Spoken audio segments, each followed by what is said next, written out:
तो यहाँ पे दोस्तों हम बात करने वाले हैं कि कैसे आप अपनी वेबसाइट को क्लीन कर सकते हो, उसके बाद एक फ्रेश स्टार्ट कर सकते हैं। तो लेकिन हमारी लास्ट वीडियो में एक सेटिंग रह गई थी जी, मैं आपकी एक्ट के बारे में नहीं बात कर रहा, यहाँ पे वर्डप्रेस की वेबसाइट की सेटिंग के बारे में बात कर रहा हूँ, जो मैं लास्ट में बताना भूल गया था। तो उसके बारे में एक बार हम देख लेते हैं यहाँ पे। तो सबसे पहले हम सेटिंग के अंदर जाएंगे, परमा लिंक्स के अंदर जाएंगे, वहां पे एक बहुत ही इंपॉर्टेंट चीज है जो कि आपको करनी चाहिए। यहाँ पे देखिएगा, अगर आपका कहीं पे भी परमा लिंक इनमें से अलग होगा, जैसे कि आप देख सकते हैं इस तरीके से पोस्ट नेम पे ही सेलेक्ट होना चाहिए। इससे क्या होता है, एसईओ पे भी एक अच्छा इंपैक्ट होता है, प्लस आपकी वेबसाइट पे जो पोस्ट होता है उसे कोई भी याद रख सकता है। सपोज कीजिए यहाँ पे मैं आपको डिफरेंस दिखाता हूँ, तो सिंपली मैं पोस्ट में जाता हूँ और ऑल पोस्ट में ले जाके मैं आपको परमा लिंक का डिफरेंस दिखाता हूँ, उसके थ्रू मैं आपको समझाऊंगा यहाँ पूरी चीज। तो एक बार ओपन कर लेता हूँ मैं, यहाँ पे व्यू पे क्लिक करूंगा और पोस्ट को हम देख लेते हैं। तो बेसिकली इसको हम कहते हैं परमा लिंक। ये वाला सेक्शन देख रहे हो ना, आपकी वेबसाइट का नाम, फिर स्लैश, उसके बाद जो पोस्ट का नाम होता है, तो यानी टाइटल जो होता है उसी से रिलेटेड आप परमा लिंक क्रिएट करते हो। तो इसी को ही हम परमा लिंक, ये वाले लिंक्स को ही हम परमा लिंक्स कहते हैं।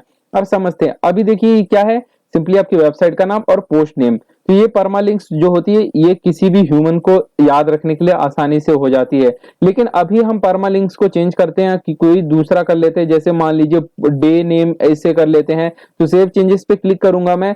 सेव चेंजेस पे क्लिक करने के बाद हम एक बार इसे फिर से रिफ्रेश करके देखेंगे कि क्या चेंजेस आए। ये हो चुका है यहाँ पे सेव। अब मैं इसे रिफ्रेश करके देखता हूँ कि क्या चेंजेस आए हैं। तो एक बार इसे रिफ्रेश होने देते हैं, आपको खुद ही यहाँ पे चेंजेस नोटिस करने को मिलेगा। तो देख सकते हैं क्या हो गया, 2024 2022। तो कुछ इस तरीके से था। तो भाई यार परमा लिंक जो है वो पूरा चेंज हो चुका है यहाँ पे, जो कि एक ह्यूमन को याद रखने के लिए थोड़ी सी डिफिकल्टी होंगी यार। जब लोगों को डिफिकल्टी होंगी याद करने के लिए, तो जाहिर सी बात है आपकी वेबसाइट पे क्यों आएंगे भाई, हर कोई आसान चीजें ढूंढता है। तो यहाँ पे आपको परमा लिंक्स को ध्यान रखिएगा, अगर कहीं और पे हो तो पोस्ट नेम पे सेलेक्ट कर दीजिएगा, उसके बाद सेव पे कर दीजिएगा, ताकि आपकी जो सेटिंग है वो परमानेंट सही हो जाए। सेटिंग जरूरी होती है, ध्यान रखना, लाइफ में भी और यहाँ पे भी। तो चलो ये हो गई परमालिंक की बात। अब हम करेंगे अपनी पोस्ट को कैसे यहाँ पे सही करनी है, यानी आपकी पूरी वेबसाइट को फ्रेश करना है। उसके लिए सारी चीजों को जो ऑलरेडी डिफॉल्ट होती हैं वो देखिए वो हर किसी के लिए होती हैं। आपको यूनिक बनानी तो आपको चीजें पहले हटानी होगी, उसके बाद अपनी तरफ से चीजों को क्रिएट करना होगा। तो सबसे पहले हम चीजों को हटाते हुए चलते हैं। सबसे पहले हम स्टार्ट करेंगे पोस्ट से। तो यहाँ पे हमारे पास जो पोस्ट है उसे डिलीट करते हैं, उसके लिए आप ट्राश पे क्लिक कीजिएगा। जैसे ही आप ट्राश पे क्लिक करेंगे, यहाँ पे आपकी पोस्ट जो है वो ट्रास के अंदर चली जाएगी। अभी यहाँ पे पब्लिश का एक सेक्शन दिख रहा है, अब यहाँ पे ट्रास का एक सेक्शन बन जाएगा। तो यहाँ पे आ चुका है ट्रास का सेक्शन, हम इस पे क्लिक करेंगे। अब यहाँ पे एक चीज आपके फायदेमंद के लिए है, अगर आप चाहें तो इसे यहाँ से रिस्टोर कर सकते हैं। जैसे कि आपके होता है ना यहाँ पे, अगर हम बात करें आपकी इसमें, तो यहाँ पे क्या होता है, रिसाइकल बिन भी आपकी और गूगल जो भी और भी फाइल्स होती हैं आप उन्हें डिलीट कर सकते हैं और उसे वापस से रिसाइकल बिन के अंदर ला सकते हैं। तो आप कुछ भी कर सकते हैं यहाँ से और रिसाइकल बिन से रिस्टोर कर सकते हैं। वैसे यहाँ पे आप पोस्ट को डिलीट कर सकते हैं परमानेंटली या रिस्टोर कर सकते हैं। रिस्टोर करोगे तो वापस से पब्लिश में आ जाएगी, या ड्राफ्ट में होगी तो ड्राफ्ट में आ जाएगी, और डिलीट परमानेंटली करोगे तो पूरी तरीके से डिलीट हो जाएगी, आप उसे वापस नहीं ला सकते।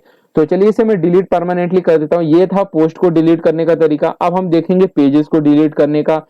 तो चलिए हम पेजेस के अंदर आ जाते हैं। सिंपली पोस्ट के नीचे आपको पेजेस दिखते हैं, तो आपको इस पे क्लिक करना है, पेजेस पे पूरा ऑल सेलेक्ट करना है। अगर आपके पास बहुत सारे पोस्ट क्रिएट हुए हैं, उन्हें कैसे डिलीट करना है, आपको सिंपली टॉप पे क्लिक करना है। यहाँ पे देख रहा है ना अलग से एक बॉक्स टाइटल के साइड में, आपको इस पे क्लिक करना है। बल्क एक्शन का जो ऑप्शन है इस पे क्लिक करना है। उसके बाद मूव टू ट्रांस, जो भी आपको एक्शन लेना है उससे सेलेक्ट करना है और अप्लाई पे क्लिक कर देना है। एक साथ सारे पेजेस, सारे पोस्ट आप डिलीट कर सकते हैं, अपडेट कर सकते हैं, और साथ ही साथ वहां से उन्हें जो भी आपको चेंजेस करने हैं वो कर सकते हैं, जो भी ऑप्शंस अवेलेबल होते हैं। उसके बाद आप ट्रांस में जाइए।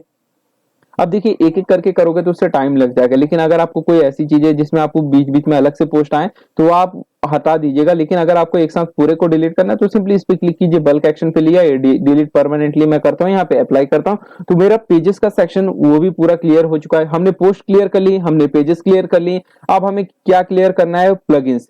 उसके बाद हम आगे कंटिन्यू करेंगे। हम चीजों को पहले क्लियर कर लेंगे, उसके बाद हम चीजों को वहां पे वापस से अपने लिए वहां पे इंस्टॉल करना शुरू करेंगे, जो चीजों की हमें जरूरत होगी। तो मैं यहाँ एक बार और जो बची हुई चीजें हैं देखिए। अब प्लगइन्स का एक सीन ये है, आप प्लगइन्स को बिना डीएक्टिवेट किए उन्हें डिलीट नहीं कर पाएंगे। तो सबसे पहले आपको जो भी प्लगइन्स यहाँ पे एक्टिवेटेड दिखाते हैं, मान लीजिए आपके पास बहुत सारे प्लगइन है, सिंपली फिर से इस पे क्लिक कीजिए, बल्क एक्शन में जाइए, एक बार डीएक्टिवेट सेलेक्ट कीजिए, अप्लाई पे क्लिक कीजिए, एक साथ सारे के सारे प्लगइन्स यहाँ पे डीएक्टिवेट हो जाएं। एसईओ ऑप्टिमाइजर आप रख सकते हैं क्योंकि ये ऑप्टिमाइज कर देगा जैसे कैश होता है, तो इन सब के लिए आप इसे रख सकते हैं। मैं आपको यही रिकमेंड करूंगा अगर आप रखना चाहें।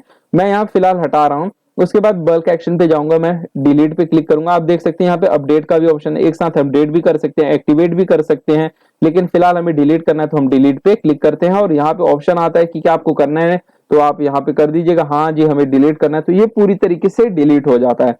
तो ये बात रही कैसे आप अपनी पूरी वेबसाइट को क्लीन कर सकते हैं। एक बार मैं वेबसाइट को रिफ्रेश करके दिखा देता हूं, अब ये भी नहीं रहेगा, यहाँ पे बिल्कुल क्लीन वेबसाइट अब आपकी है। अब हम इस पे काम करना स्टार्ट करेंगे, तो चलिए नेक्स्ट वीडियो